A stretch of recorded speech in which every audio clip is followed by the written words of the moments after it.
Blessings in the name of the Lord Jesus. Welcome to Paraclet TV, making disciples through the power of the Holy Spirit. When we speak about introduction, some papers entitled it as rational. Some others, they have their terms such as background. So background, rational, introductions differs only in terminology, but I think they mean the same. So here I prefer to use introduction because introduction is the term used by the APA format. So I want you, when you prepare your proposal, as the first page or pages of your proposal, you have to observe how the introduction is being formulated. So after you have introduced the elements of the chapter 1, which is entitled The Problem, so you have to subtitle introduction. So the introduction, the elements of this are the following. You have to satisfy the following elements in your introduction, which will be the basis or the criteria in checking if you have done your introduction properly. So the first one is the discussion of the rationale of the problem. Now, when we speak about the rationale of the problem, it must be presented in an inverted pyramid presentation.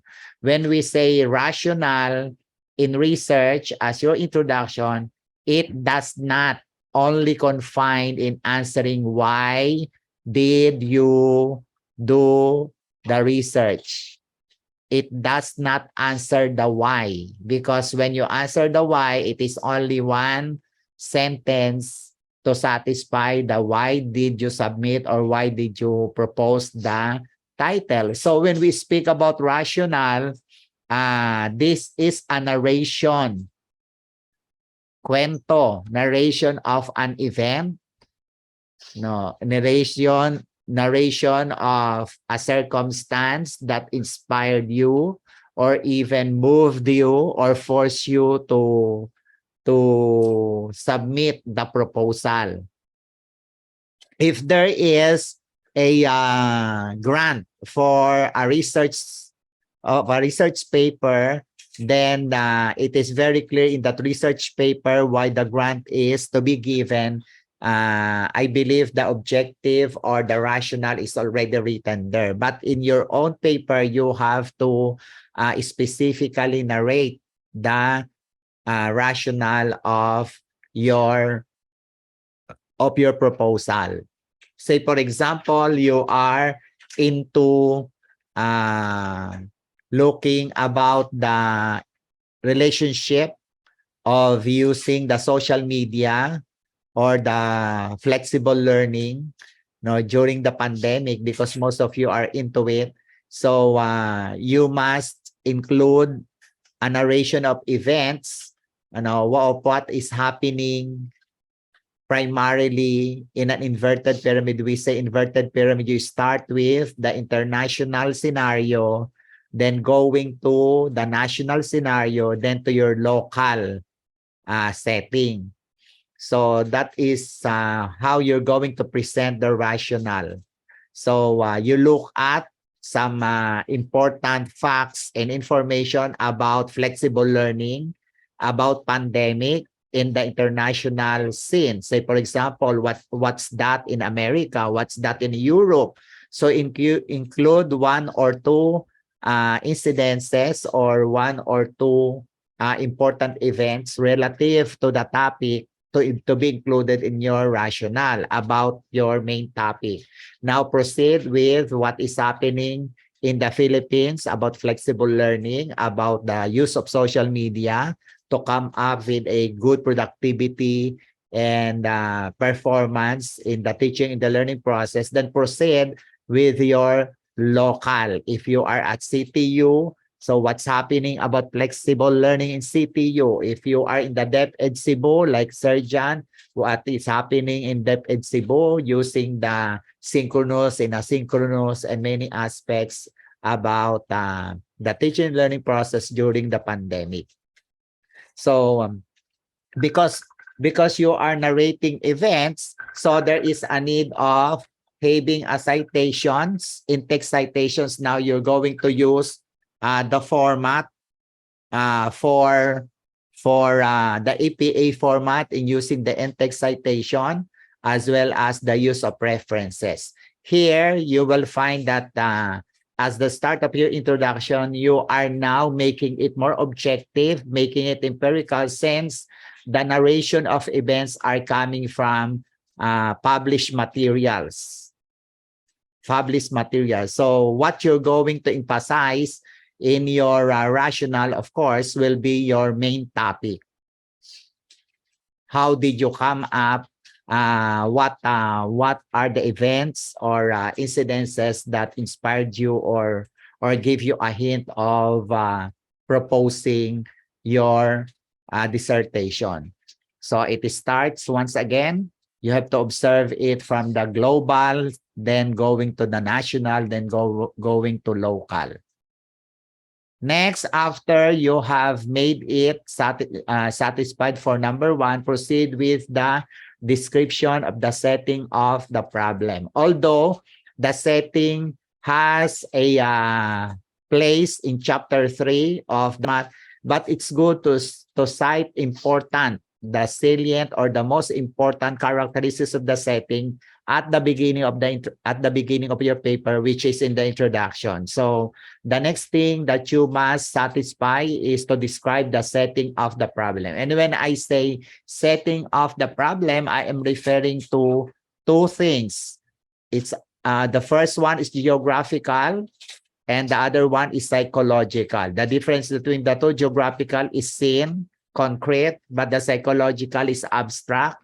So when we say geographical, it is all about the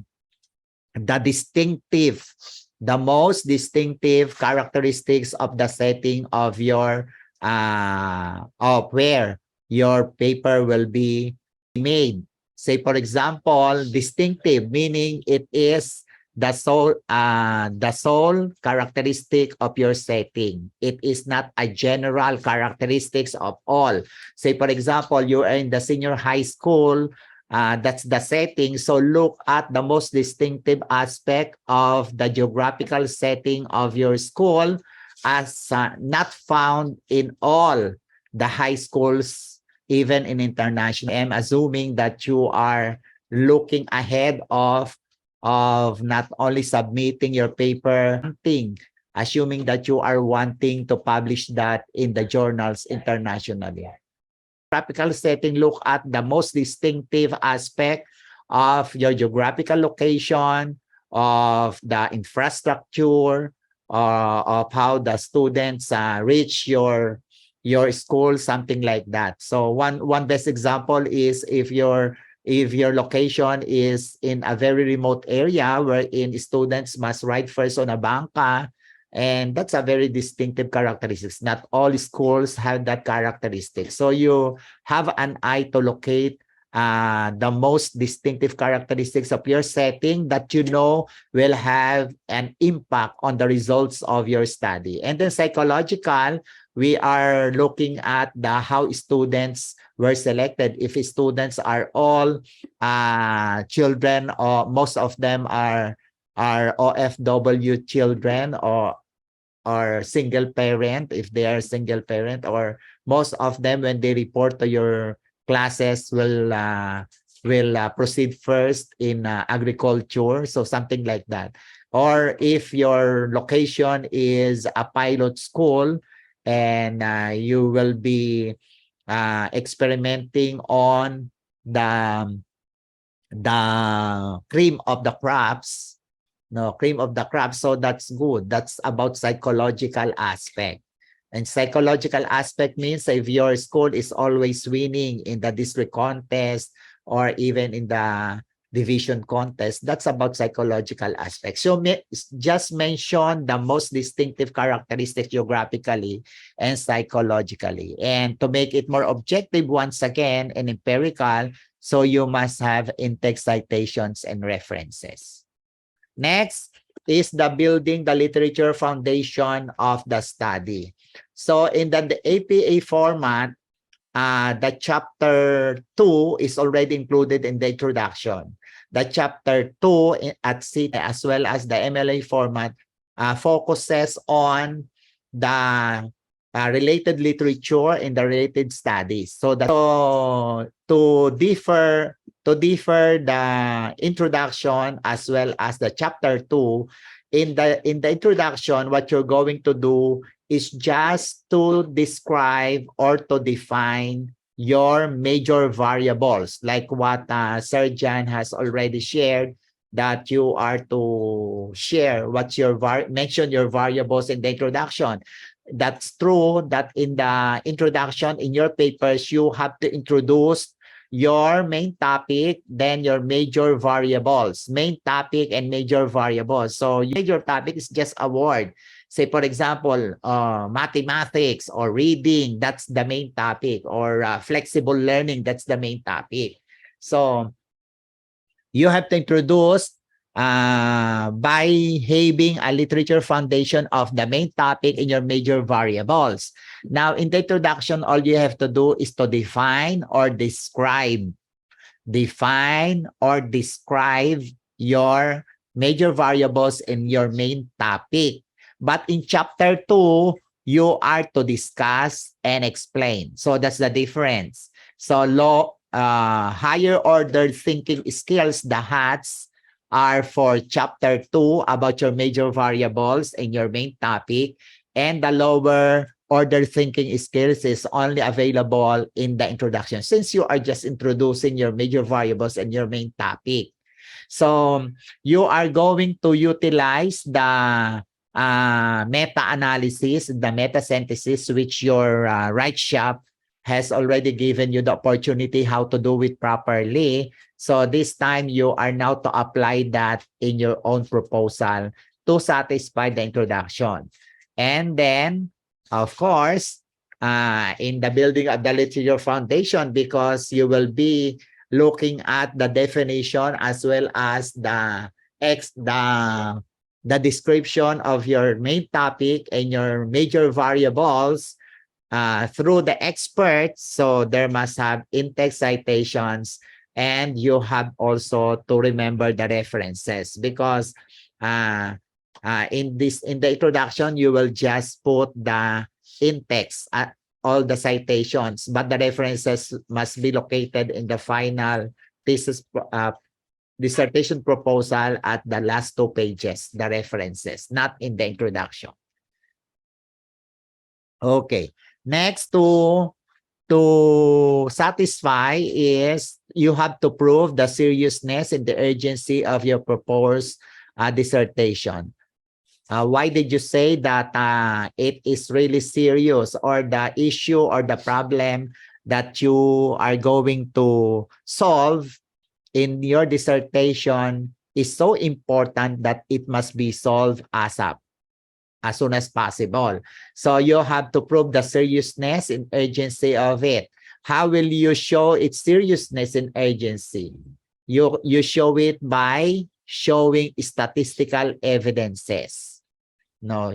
So you have to show statistical evidence. Say, for example, out of the Asian Pacific countries, the Philippines lag last. No, lag last. So that's a statistic. Lag last in arithmetic, as well in science, in mathematics, something like that, or 100% of the graduates in the basic education are graduating. So you have the problem in the depth ed about mass promotion.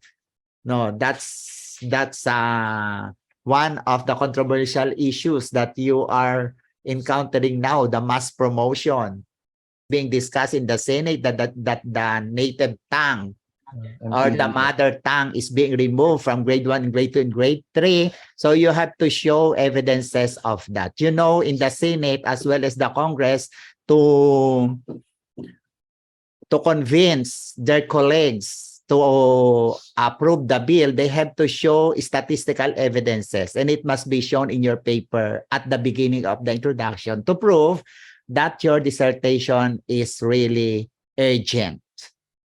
Okay, because you will be looking at the statistics, you need again in-text citation. So your introduction must be rich of objectivity and empiricality.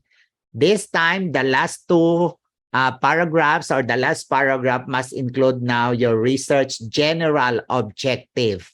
When I say general objective, it is only one. It is jibing with your main task. The main task is your general objective. That main task is your general objective. So your general objective will be your main thesis of the dissertation. Is it to correlate? Is it to formulate? Or is it to design? Or